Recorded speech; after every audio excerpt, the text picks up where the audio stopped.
Good evening. I'm Laura Sparks, president of the Cooper Union, and it is my great pleasure to welcome you here tonight. For those of you who may not know, the Cooper Union is a world-renowned institution of higher education focused on art, architecture, engineering, and the humanities. As you saw, we're also an academic institution that is incredibly committed to public discourse.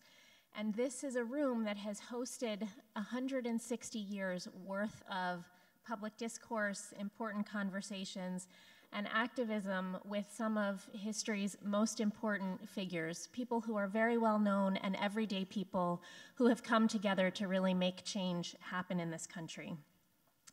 That work continues today, which is why I am so pleased and delighted to welcome our guests tonight. The women that you are about to meet, Donna Brazile, Yolanda Caraway, Leah Daughtry, and Minyon Moore, are four of the most powerful African-American women in politics today. Together, they call themselves the Colored Girls, and tonight we'll learn more about how their shared friendship has contributed to American democratic landscape. In addition to their roles as political strategists, organizers, CEOs, and more, these women are now authors, too, with their new book, For Colored Girls Who Have Considered Politics. But let's be really clear, they have not just considered politics. These women have done so much more. Donna Brazile is a veteran Democratic political strategist, television political commentary, professor, and former interim chair of the Democratic Party. Yolanda Caraway, founder of the Caraway Group, is a national public relations firm, has helped shape the goals and objectives of the Democratic Party for nearly 30 years. Reverend Leah Daughtry is a nationally recognized pastor, speaker, and 2016 Democratic National Conventions.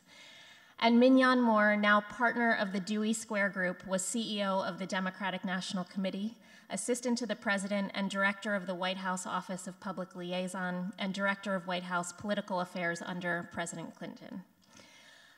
This influential foursome will be joined tonight by their co-writer, Veronica Chambers, who leads the New York Times archival storytelling team.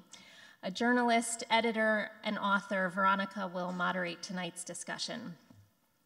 And I have a feeling that with just a week having passed since the fiercely fought midterm elections, some of those fights still going on, that these women will have a few things to talk about and to share with us. So let's get right to it. Please join me in welcoming Donna Brazile, Yolanda Caraway, Leah Daughtry, Minyon Moore, and Veronica Chambers.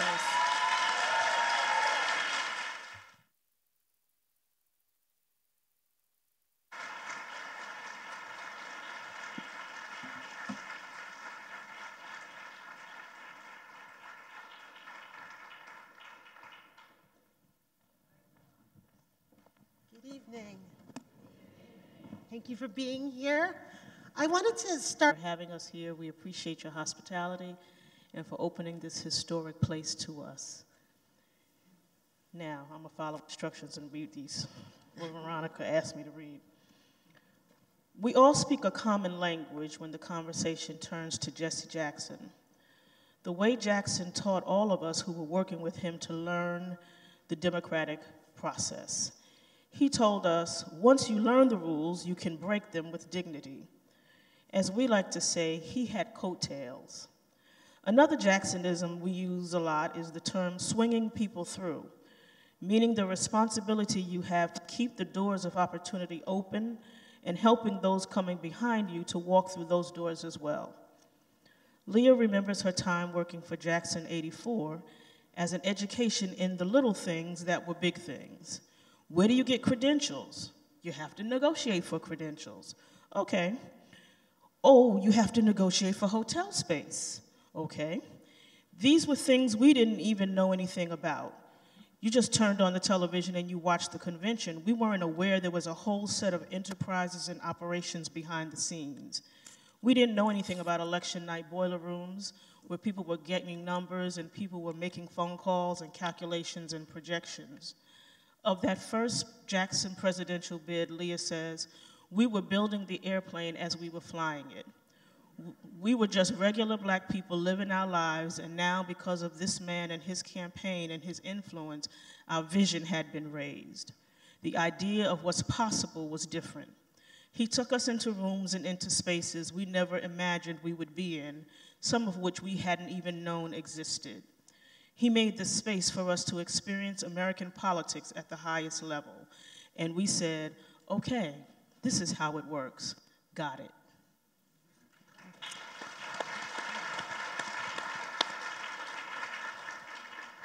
I thought we would start with talking about this passage and the idea of building the plane as you fly it. Can you each talk about a moment in your career where you didn't know what you were doing, but you figured it out along the way? Most of my first jobs. But to go with the Jackson campaign, that probably was the first one where we actually learned how to do a whole lot with a very little bit. And once you just do this, you do this for 3 or 4 years. I mean, it would be nothing for Reverend Jackson to call me at 5 o'clock in the morning and say, okay, I need to do a press conference at 11. So I'd have to get up, get there, organize the press, send out the information, get the people there, and you just did it. You know, you didn't ask a whole lot of questions. You figured out how to do it, and most times we had no money, but you learn. And what it taught us, what taught me, is every job I've had since then, I know I'm a very good problem solver, and I learned how to solve problems because there were problems, and once again, nobody told us what to do, so we kind of just figured it out. I think for me, is it on? Yes, it's on. I think for me, the job that I thought I did know how to do was when I went to the White House. And I think most of that was just based on fear and not just based on knowledge, you know, because it's this audacious place that you can even dare to dream of. And so when I was asked to come, my first reaction was to say no. And it wasn't because I thought, you know, I probably could have did the job, but I didn't even give myself a chance. And so it was three asks later that I decided to go. But then when I finally got there, I decided that it wasn't rocket science either, because all you have to do is serve the American people because we worked for you. And if you kept that mindset, then you could do the job. Good evening. Well, thank you once again, President Sparks, for allowing us to be here in this historic hall. And I want to say to all of the veterans, thank you for your sacrifice and service. And for those of you who are parents of veterans or spouses, thank you also. As a daughter of a veteran, I'm so proud of not only your sacrifice, but what you've done on behalf of the American people. I have several. I guess I've lived long enough to walk into a room not knowing what to expect and making it up as I went along. Jesse Jackson campaign, as Leah outlined in the book, that was a wonderful experience because, can you imagine, we didn't have presidential campaign experience. I mean, I voted in 1980. I worked for Jimmy Carter in 1976. I wasn't 18, but I was an activist. But we had no experience, and so when Reverend Jackson said it was our time, we believed him. We believed it was our time to make a difference. And I'm so proud of not only his contribution to American history, but his contribution to American politics, because as a result of that historic run, and the run in 1988 that Minyon was deeply involved in, along with Yolanda, what we saw is a transformation of American politics. And those of you who paid attention last week, and of course 10 years ago with the election of Barack Obama, what we're reaping today is the fruit of Reverend Jackson's labor. I have 3, and I'll just say, and I want to tell you the experience because it's in the book. My first, of course, is the King holiday. How do you try to get a holiday when 13 years after his death, you have a conservative Republican president who had vowed never to sign the bill? And 2 years later, because of the organizing and the activism and the lobbying on behalf of the American people, Coretta Scott King made that dream a reality, and I was very fortunate to be a part of that process. Number 2, my second one, of course, is one that I hope no one ever repeats, but because you all have experience with Hurricane Sandy, that is the rebuilding of Louisiana after Hurricane Katrina, and we also talk about that in our book. Let me just say, I just left Louisiana, and it looks much better, although the swamps are still over full and the Ninth Ward is still being rebuilt. It is a better place today than it was before, and thanks to not only the American people, but many other of our great leaders, we have a city that is on the rise. And last but not least is being chair of the Democratic Party, not once but twice in my life, this time when the country was being hacked by a foreign military adversary that sought to not only disavow our candidate, Hillary Clinton, but destroy our democracy. So those are my top three, and if I gave you 4, 5, and 6, you'll have to read the book. I don't want to give you any more of my secrets. I think for me, one is certainly 1992, when I went to work on my first convention. Ron Brown was chair. I had worked for Yolanda doing site selection for the convention, and Ron chose New York City to be the host of the 92 convention, and Alexis Herman was the chief of staff, and then she became the convention CEO, and she sent me to New York from Washington to open the office for the convention. I'd never been to a convention. I'd only ever watched them on television, so I really didn't have any real hands-on experience about how conventions were even supposed to work. So, you know, if you didn't have that big picture, it's hard to start a foundation. But I went up there, I opened the office with our sister friend, Tina Flanoy, and I figured it out.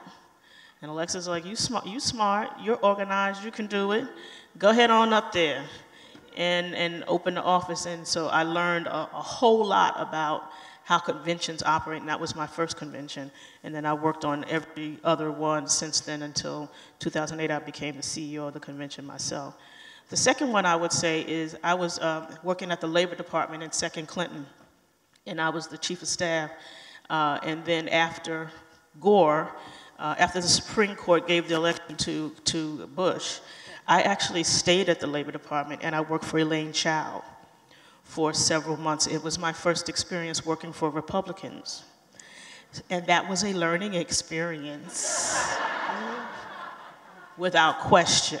And Elaine and I are still friends. She's a great person. And they had a different way of doing things. And I got to see that close up. And it was a huge learning curve for me. And in the end, I decided it wasn't the place for me because the policy objectives were too different from what I believed in. So I left there and I went to the DNC.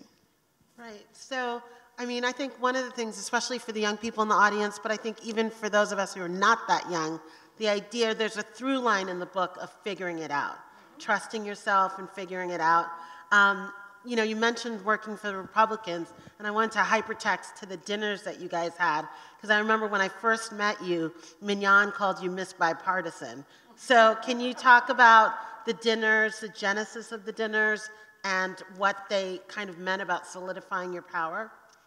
Can you sort of explain the kind of dinners that people have with candidates and how yours came about? See, we point to each other when we get, you know. Well, the dinners came about, all of us were being invited to the dinners by the majority community. And we would go to these dinners, they're presidential dinners, and these are the dinners where all the presidential hopefuls would come by and think that they're talking to the influencers, and in some way we could help them. So one of these dinners Tina and I came out of, and we said, my God, why don't we just do these dinners ourselves? I mean, because we have a lot to say. We can cover every ground that they cover and some more, because most of the times we didn't talk about women. We certainly didn't talk about people of color. We certainly didn't talk about African Americans. So we decided that it was probably best that we convene the dinners ourselves, and that's what we did. So we invited. We had a couple of rules. The first rule was you come by yourself, because we were really just trying to get to know them. We all knew them individually, but in a group, it was what, how many? Most of the dinners were 10 people, except for Barack Obama and Hillary Clinton. That was like an explosion, so everybody wanted to come to that dinner. We understood that.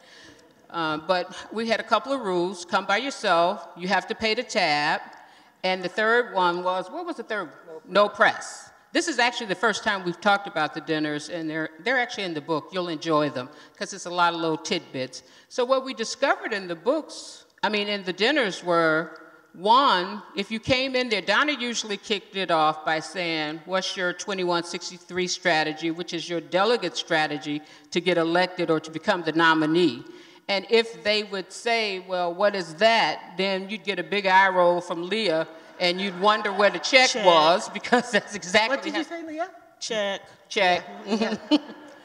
And, then we'd ask, what's your labor strategy? In particular, we asked Hillary Clinton, how will she deal with sexism?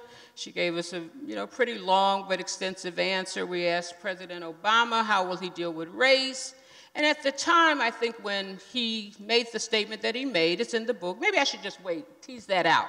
Read that one. That's a good one. But the point is, I think we assumed our own power. And we became known as, we didn't become known as the Color Girls, but we certainly became known as these people that could convene these dinners, and they would show up, and they weren't for us. None of us were trying or seeking a job. It really was for them to try to give them access to our community and to power brokers around the country, and that was the genesis of them. Last week, of course, we had midterm elections, and one of the things that really struck me about spending so much time talking with you about your story is that all of you guys have been such powerhouses, but you didn't run yourselves. Can we talk about the election and what it feels like? Because it felt like, it seemed like early on there was that kind of all the blacks are men, all the women are white in terms of candidates, but last week was a change. So can you talk about what the change you saw and what it means? I get this one. Yeah. Well, first of all, let's put it in context. This was the first election since the disruption election that led to Donald Trump being in the White House. It's the first election in the Me Too moment, as well as Time's Up. And I have to tell you that it was an incredible election. We're still counting the votes. It's likely that this will be the largest turnout in midterm history since probably the 1930s. The trends, if you look at the trends, not just on age, but geography, no one would have had a conversation with you 2 weeks ago about the 2020 senatorial elections. But today they will say, well, if Stacey Abrams don't make it in in Georgia, she can run for senator next time. So we're no longer now picking and choosing what states and what year we can run women candidates. We're now looking at a new season where women can run in every election, in every year, in every cycle, so in every state. That is historic. We will have the largest number. I happen to believe it's also the Hillary Clinton effect. While she fell short of breaking that glass ceiling, we see this charred glass all around us now. 37% of the women who will serve in the House of Representatives will be women of color. 37%. And that actually mirrors our percentage in the electorate. 37% of women in the electorate are women of color. Yes, it has taken us a long time to get to this moment, but we should never go back.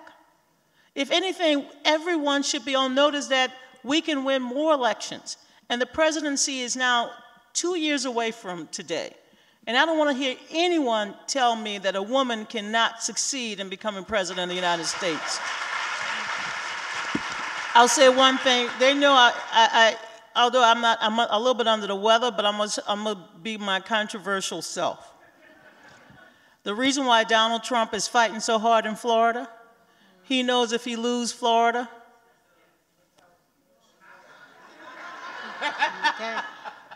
we got the governorship in Michigan, we got the governorship back in Wisconsin, we held on to the governorship in Pennsylvania, those are the 3 states, and we're gonna take Florida. If we take Florida, that's why he's tweeting from the White House. That's why he couldn't go to Arlington Cemetery to pay tribute to our dead, because he is worried. He's worried sick.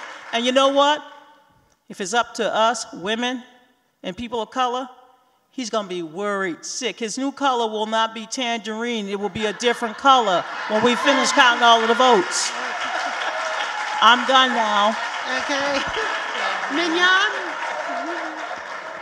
Now, what I wanted to, one of the points that she didn't make while she was calling the president tangerine was the fact that many of these people that ran, the women in particular, did not wait for somebody to tell them to run.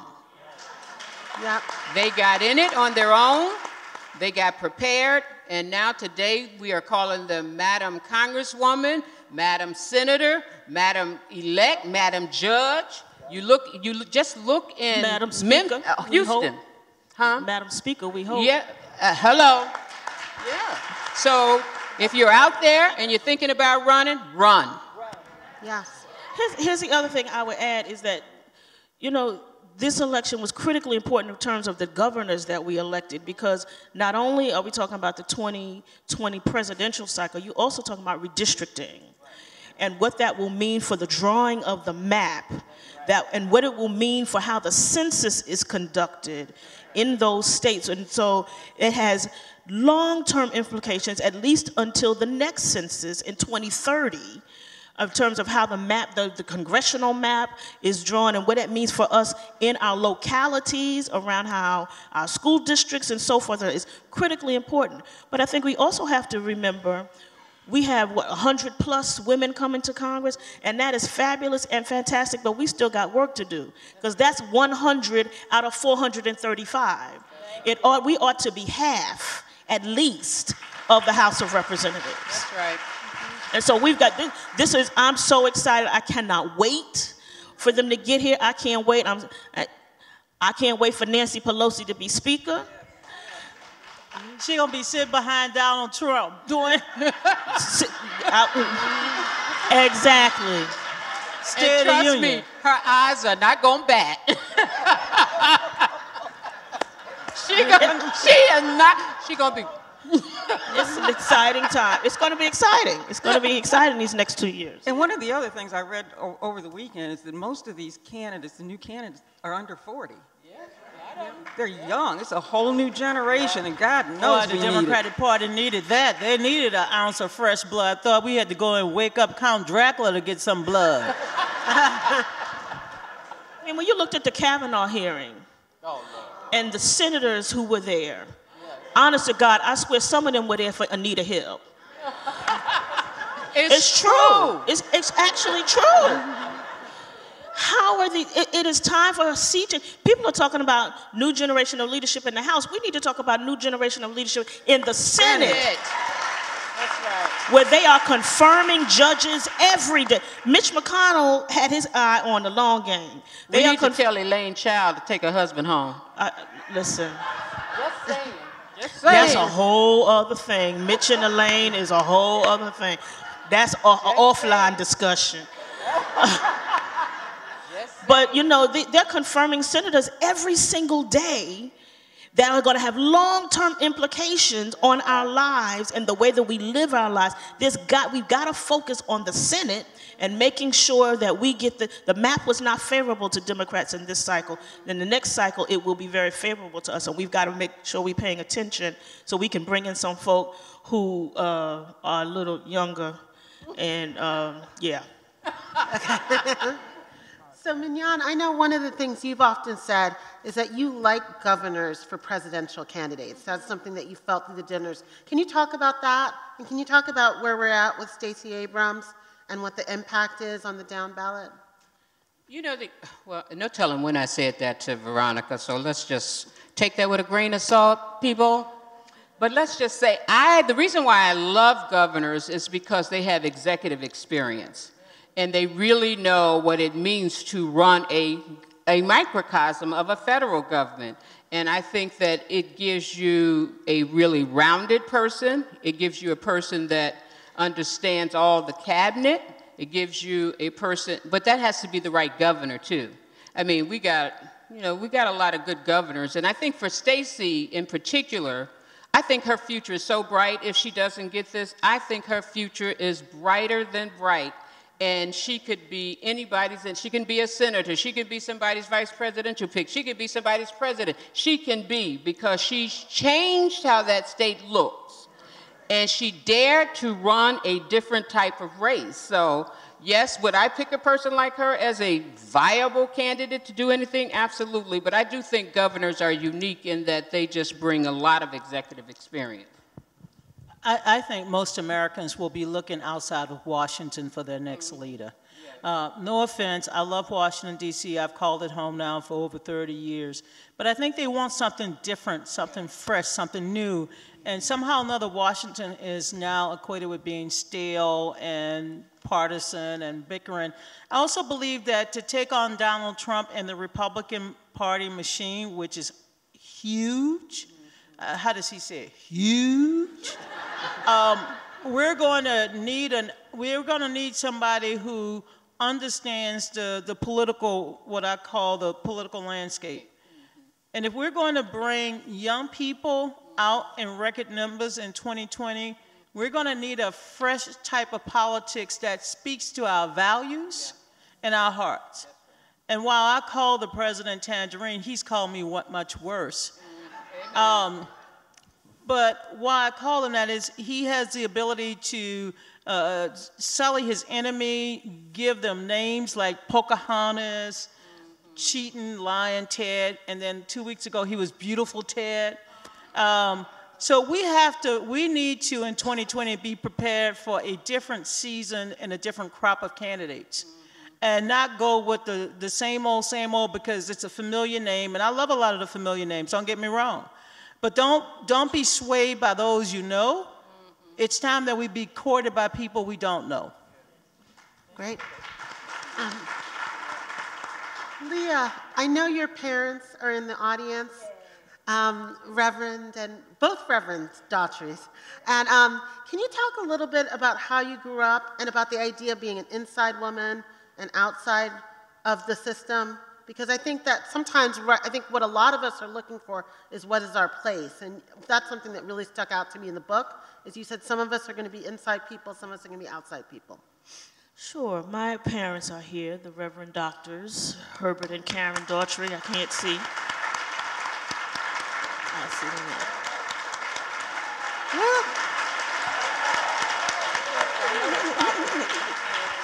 House of the Lord.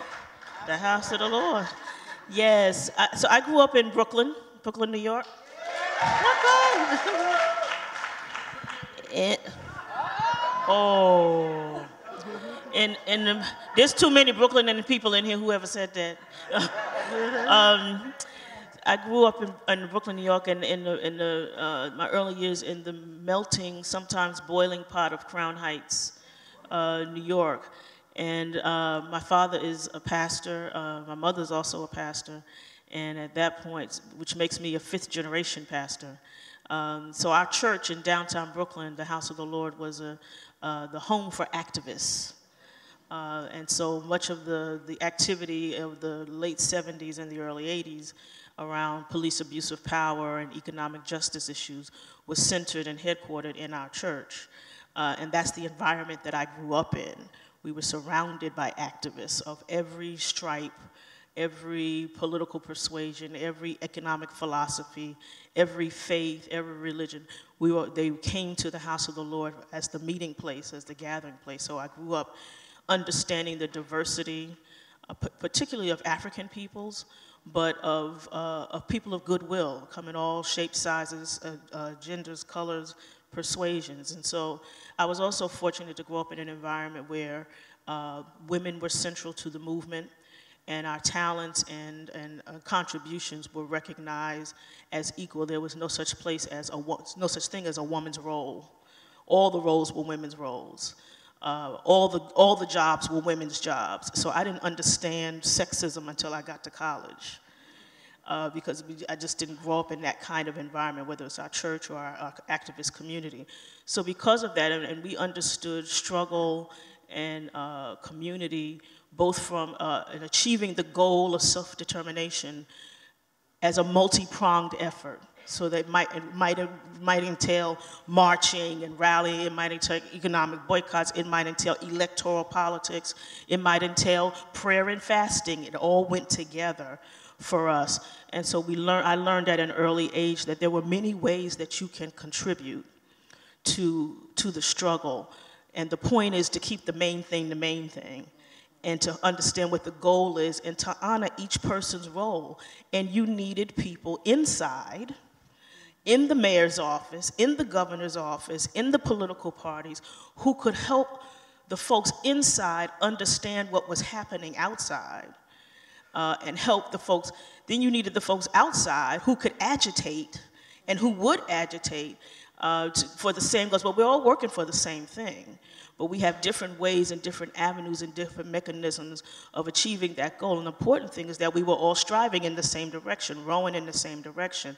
And as long as we understood that and respected the various roles, then we could be successful. And so there was no such thing as denigrating someone who worked in the mayor's office. They had a purpose. They had a goal. They were working with us. And they were there to help us press the agenda forward. And so that dichotomy was not there for me. And I chose an inside role. And the community was very supportive of me choosing an inside role. They were supportive when I went to Dartmouth. You know, nobody fussed. Nobody said, oh my God, you gotta go to a HBCU, or you gotta go. They said, go wherever you wanna go. Be the best you can be. Choose whatever school you wanna choose. You still black, you're gonna be black when you come back too. And so I chose Dartmouth, which was probably the most unlikely place for me, but it helped me on my path to becoming an inside person that they trusted. So I could explain the system to them, and I could explain the community to the system. And that made me, I had a foot in both worlds, and I still do, I guess. That was nice. Yeah. That was nice. But that was just such a disservice to the Reverend Herbert Daughtry and Karen Daughtry. Yeah. Let me just tell you something. As activists, as people that's been on the inside, they were our protectors. If we got in trouble on any, and see, this is the important thing about being on the inside, you gotta know that people on the outside love you, care about you, they know that you're doing the right thing, and they will be there for you at a moment's notice, and that is the Daughtries. And we thank them for it. That was nice. It was nice. Thank you.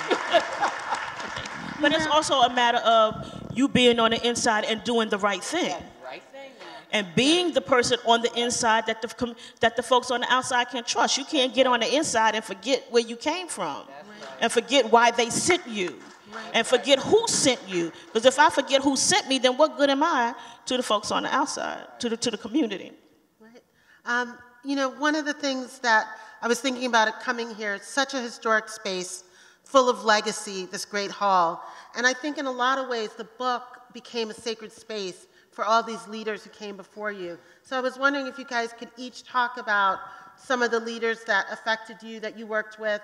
I thought we could start with Yolanda and Ron Brown. I thought maybe Leah could talk a little bit about Dr. Haidt. Minyon could talk a little bit about Reverend Willie Barrow. And Donna, you can talk about whoever you want. Shirley Chisholm, Coretta Scott King. I feel like for me as somebody who wasn't really present during all this, it was names that I needed to know more about, and I was able to learn them through working on this book. So can you talk about that a little bit? Sure. So I met Ron Brown in 1980 during the Carter Kennedy campaign, and my brother-in-law was a state representative in Maryland, and I ran his office, and he was also a minister. And we did an event with Senator Kennedy, and it was Ron was I forget what Ron, I think deputy chair or something for the campaign, and I was so impressed because he had so many really very smart, capable young black men working for him back then. That's in 1980. And then Ron comes in, and we all look at each other and say, ooh, who is that? And so I met him there, but you know, that was that. And then we went to work for the DNC in 1981, I believe it was, after Carter lost. And we started work on the same day. And that's kind of when we became friends. He was really a big brother to me. He was a mentor. He was a friend. He was one of my best friends. And I think he kept me around because I kept him honest and I told him the truth. You know, whenever you're in those kind of positions, you got to have someone with you who's going to tell you the truth. You talk about that in the last chapter of the book, in the Dear Sister Candidate. There's a whole thing for people who are considering running, and that's something that you say, you got to have somebody near you who's going to tell you the truth no matter what. Exactly. So I went on to, we were there 4 years or whatever, and I went on to work on the Mondale-Ferraro campaign, and that's when I met Reverend Jackson. So after the '84 campaign, I went to work for him in 1985. Ron had gone to work for Patton Boggs and Blow, the law firm, and we go through the campaign, and we stayed in touch all the time. Jesse called this meeting. I'll never forget. He called this meeting. It was almost at the end of the campaign, or the end of the primary. And he had people from around the country come in, and we were some little restaurant in Georgetown. And he used this football terminology, which I don't really know or remember because I don't know anything about football. But it was kind of like he was saying he had come this far, we've come this far by faith, now I need my A-team on the field with me. And he put his hands on Ron's shoulders. So it was very touching. So the next day I get a phone call from Ron saying, oh, well, you know, I really want to do something to help. Jesse had actually asked Ron to run the campaign for him, but he couldn't leave his law firm at that time to do it. But he said, you know, is there something else I can do? What can I do to help now? And I said, well, you know, you could probably, why don't you think about being convention manager? Because that was a normal thing for someone to have a campaign manager and a convention manager, 2 different roles. And so that's what he became. I worked with him. Minyon was there. Minyon worked with him as well. And he always wanted to be DNC chairman, and I don't think a lot of people knew that. I knew it. And one of the ways I was able to talk him into this was to say, you know, this would be a great segue into you running for chair after this, you know, after the campaign's over with. So he came in and he did all the negotiating for the Jackson people with the DNC. And afterwards he went back to his law firm. The rest is history. We know what happened with the campaign. And I started calling him. I said, okay, you gonna do this thing or what? And he said, oh, let me think about it. And I guess probably after my 20th call, he said, okay, all right, come on over here and tell me what I need to do. So the rest, yeah, you know, I said it's an election. It's a funny kind of election because it's kind of like, I compare it to running for class president. Because you're running against like 400 and some odd people, and you have to touch every single one of them. You have to talk to them, and that's what we did. We put together a great campaign, and we met with quite a bit of racism, which I think surprised him a little bit, but you know, it was there. And he won by acclamation. Everybody else dropped out. And he was an amazing he was an amazing person and an amazing chairman. And you know, throughout the process, he was bringing in new talent, always wanted to bring. Ron saw things in people that they didn't see in themselves. And he was always bringing in new talent. But he was just such a dear friend. He's, you know, such a great loss. I think Ron probably would have been the first black president. I mean, amazing stories about Ron in this book, and just a sense of, you know, I feel like if you're younger and you didn't know, you weren't around when he was coming up, there's just, you get the lessons of him through what he taught you all. And you know, that sense that these stories aren't lost is really great. I mean, I think if you could talk just a little bit about what you learned from Dr. Haidt, Reverend Barrow, Shirley Chisholm, I just feel like those are names that we should say in this hall, if nowhere else. Dorothy Irene Haidt. Yeah, we can clap for her. She was one of a kind. She was one of what they call the Big Six during the movement days with Martin Luther King. And she called him Martin when she would tell us about him. as they were crafting what the movement was going to look like and how it was going to shape. And so she was one of the people who helped to organize the March on Washington in 1963. And she actually gave up her speaking slot so that John Lewis could speak, because they needed someone young. And they put a premium on having someone young as opposed to having a woman. So she gave up her slot so he could speak. I got to know her when I went back to Washington in the late 90s to work for Alexis Herman at the Labor Department. And we all lived in the same building. I was on 2, Dr. Height was on 1, and Alexis was on 6. And so I got to see her every day. Every day. Dr. Height would go to work at 7 a.m.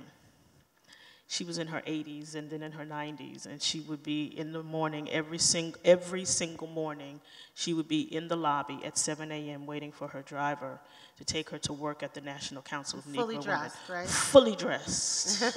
Hat, and for her, you know, she's a woman of a certain era. It meant the hat, you know, the matching purse. You know, she and the Queen would get along really well. And the outfit always, and the shoes, the whole thing, dressed at 7 a.m. and I'd be wearing sweatsuit and a baseball cap going to walk the dog. But she had a tenacity about her and a keen sense of history and our place in it.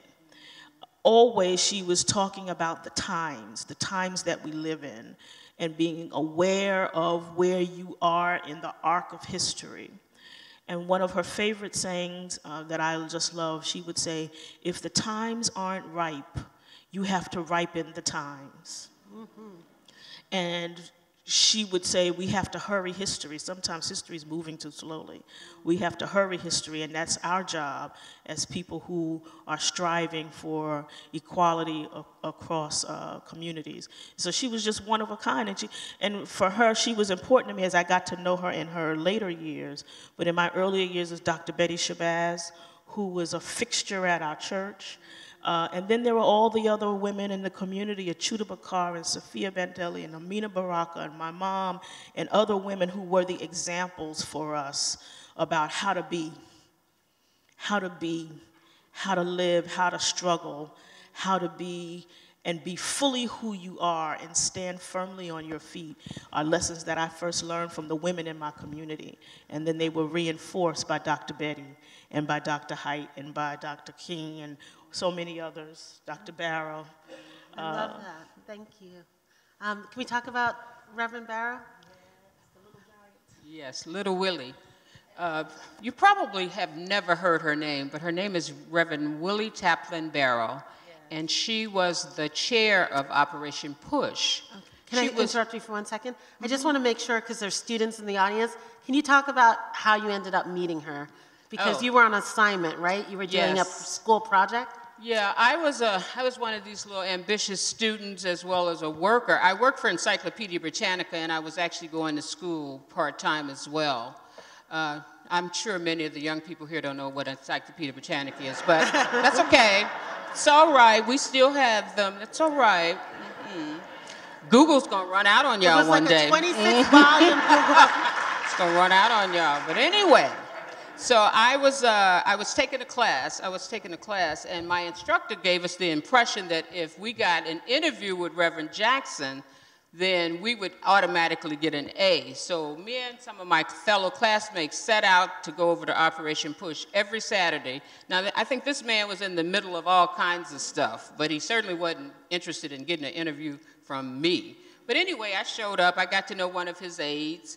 But then, for some reason, he introduced me to Reverend Barrow, and we began to talk. So the project that we were working on was when you become mainstream, do you lose your identity as a black? And that was pretty revolutionary back in the 80s. And so, anyway, she gave me this fabulous interview. But then all of the students, I think it was black, white, it was a bunch of us. But anyway, for some reason, she pointed to me and said, you know, you need to come back here and start volunteering for your people. And I'm like, well, yeah, I got some time to do that. Okay, sure, no problem. But anyway, I was a woman of my word. I went back, I started volunteering for her. And then eventually she said to me, you need to quit your job and come work for your people. So I'm like, okay, so I got health care insurance, I got, I'm like, is there a package? You didn't even want to say that word out loud to the movement. So I'm like, okay, well, what does that mean? Well, it means we don't have any money and you just get to come to serve your people and that'll be all that you need. I'm like, okay, well, that's a reverse. Okay, well, okay. But anyway, whatever she said, it inspired me to do it. But the thing that I want to say about her was that had I not decided to do that, had I not decided for whatever crazy reason that I was going to give up health care, that I was going to give up, I had health care, but it was the most basic, but I was going to give up my good paying job, I would have never had the experience that I have had today. I give her and Reverend Jackson full credit for that. She walked me into rooms that I know I did not belong in. So I became, and for you young people out here that don't believe in carrying your boss's purses, carry them. Because you sit in a room and you can sit in a corner, but your soul begins to hear things that and it begins to process. I think that's when my antenna for politics became so sharp, because she was unafraid to bring me into a room because one, she knew I would conduct myself right. Two, she knew I was going to hold that person, be quiet. But three, she knew eventually I would do something with it. In those meetings, I became personal friends with Dr. Betty Shabazz, Coretta Scott King, Dr. Maya Angelou, the Daughtries. All of these leaders that you just read about, I began to know them on first name basis because of her generosity. And they laugh at me all the time because I swing the door wide open. Sometimes Leah tells me, any bird that's got a broken wing, here it comes. Come to Minyon. But the reason why I do it was because she was so generous to me. And so if you ever get a boss that's willing to train you, don't think you know it all, because you don't. Now, I love Leah saying, now, we do need the young people, because sometimes we don't know how to work our phones. And that's true. But understand they have lived a life that we will never be able to pay for. And if you can get a little bit of that knowledge, you'll be better for it. And for that, I am grateful for having come through the Willie Barrow School. Yes. Okay, Donna, bring us home. Wow. I love listening to these stories because I have lived and known them and worked with them. And so listening reminds me of my Ron Brown story, my Dorothy Height story, my Coretta Scott King, Willie Barrow story, and Betty Shabazz story, Maya Angelou, Cicely Tyson. I mean, we're not just name dropping. Right. These are individuals that have helped shape modern history.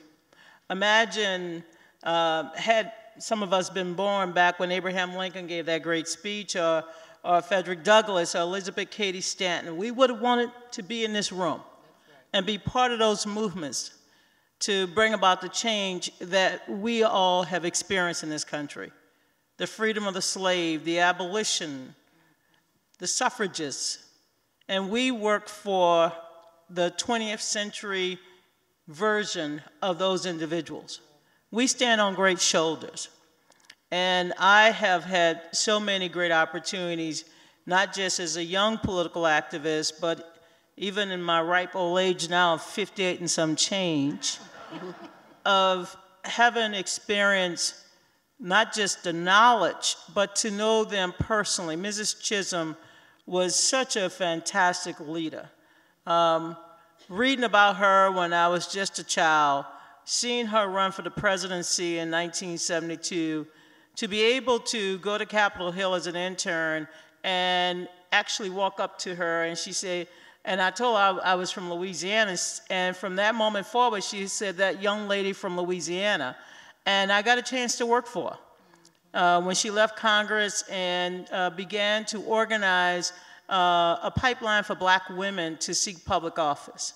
She wasn't satisfied with her progress, as a woman who became the first African-American woman elected to the United States House of Representatives, she wanted to see other women, women of color and young women run for office.